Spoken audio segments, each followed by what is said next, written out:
Hello and welcome to 6.3 Business and the International Economy. So globalization, we know about globalization before. Globalization is a term now widely used to describe increases in worldwide trade and movement of people and capital between countries. Free trade agreements are something that has helped globalization, and they exist when countries agree to trade imports and export without barriers such as tariffs and quotas, which we will go over more in a little bit later. They're also cheaper travel links have promoted globalization and developing economies as well. So globalization, again, sorry that this is quite difficult to read, but this is very nicely summarized on, let me see what page in your book, page 352, if you can't read this properly. So globalization is a potential opportunity for businesses, such as starting to sell exports to other countries, opening factories, importing products from other countries, and also importing materials and components from other countries.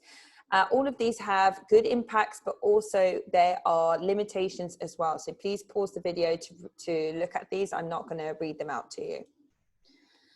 There are potential threats to businesses as well with globalization, increasing imports into the home market from foreign competitors, increasing investment from multinationals to set up operations in the home country, and employees may leave businesses that cannot pay the same or more than international competitors. Again, there are good impacts on businesses, but also there are limitations. So please read these carefully.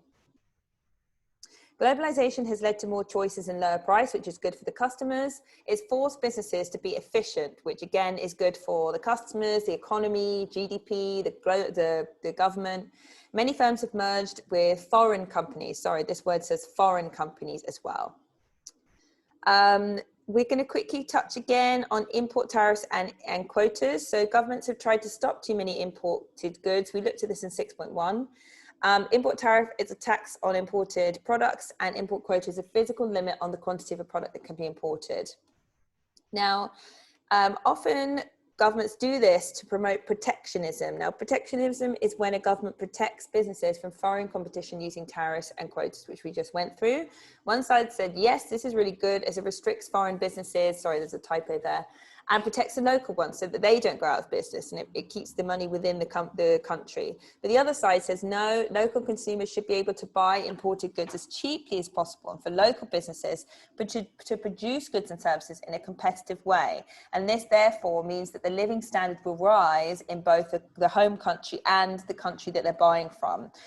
This is what is included in a free trade agreement, which happens between some countries. It's like a friendship.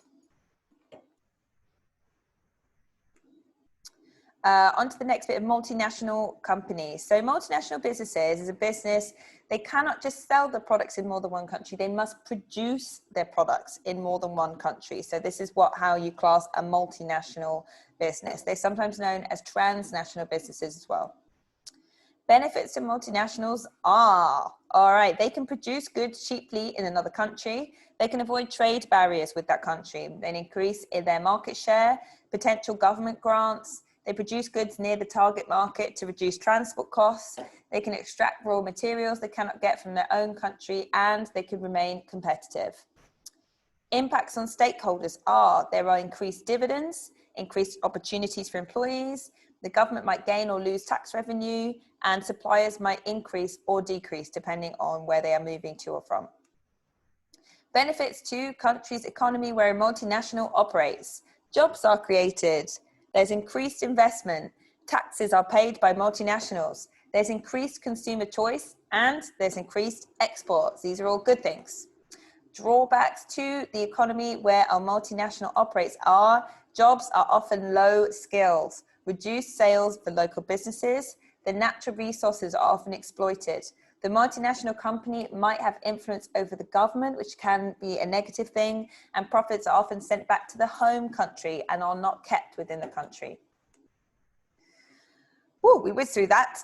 Moving on to the next bit of exchange rates. So this is the example exchange rates between the Great British Pound and the Dong. I used this example with you when we went through it in class. So 2015, it went from 37,000 VND to 1 GBP. And in 2016, when Brexit happened, it dropped. The value of the pound dropped to 27,000. Now it's up again. So why has it changed? Now, from 2015 to 2016, there was a depreciation. This is, oh, pardon me, let me go back. Oh no, there we go. A depreciation, okay? This was because the pound was less desirable after Brexit, when there was a political break from the UK to the EU. So people did not want pounds anymore. So they decided to sell their pounds, maybe put their money into different things. So it was an exchange rate depreciation. Whereas from 2016 to 2001, there has been an appreciation. So you can buy, sorry, ignore me. 2015 to 2016, for the VND, there was an exchange rate appreciation. That means that the dong grew in value. For the same number of dong, you can get more pounds for your money. So exchange rate appreciation. This means that your imports cost less as it takes less of your currency to buy them, and demand for them grows. Exports cost more and demand for them falls. Exchange rate depreciation is imports cost more and exports cost less. Whereas when we talked about this before, it means that actually it's good to an extent, but actually you will then, it means that maybe people within your country are going to buy things abroad if your currency buys a lot of something else from another country. We talked about this in 6.1 as well. So please go back to that video if you need, or just ask me again in person if you need more information about this. Let's look at an example here. So Lion Trading Company produces washing machines. The retail price of these machines is $300. The company exports many machines to France and the price there has to be in euros. The current exchange rate is $1 to 1.6 euros. The business will therefore set a price of 480 euros for its machines in France, ignoring the additional distribution and marketing costs. Assume that the exchange rate for dollars now rises compared to the euro and $1 is now worth 2 euros. The marketing manager for Lion Trading now has two main options. First one, keep the price in France at 480 euros. This will actually mean that each machine is earning the business only $240, not $300 as previously. Or you raise the price in France to $600 and continue to earn $300 from each machine. This higher price in France could lead to fewer sales and exports to France are likely to fall. All right, it's just an example then. So it's beneficial to businesses to have a balanced exchange rates. There are positive and negative points to changing exchange rates. So it's really good for businesses to keep it balanced. Okay, we went through that very quickly. Please use your notes alongside this video and good luck.